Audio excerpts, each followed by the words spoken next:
Hi, I'm Lisa Leiter. In Chicago Business Today, downtown vacancy rates.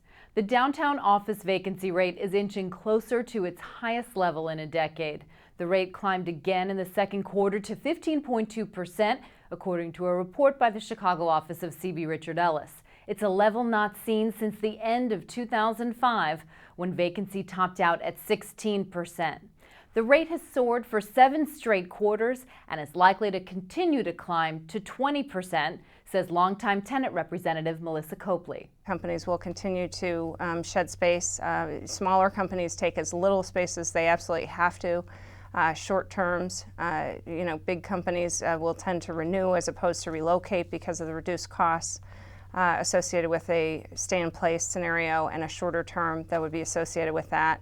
So that just continues to bode for increased vacancy.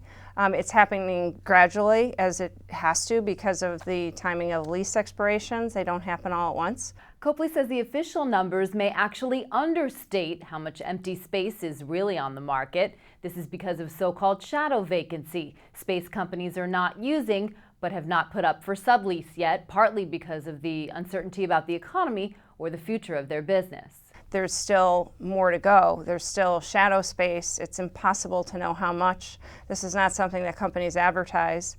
It's not necessarily consolidated in a company. So until a company actually makes the decision that we are now operating permanently at this lower level, it's very difficult to make that decision to give it up. The vacancy rates for every submarket rose except in River North, where it dropped to 11%, the lowest rate of any submarket.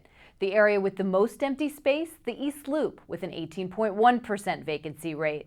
Competition for tenants is fierce. Landlords are increasing concessions and rents are falling slightly.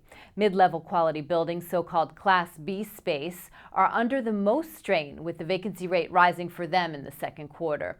But one positive sign, the amount of space available for subleases dropped slightly between April and June.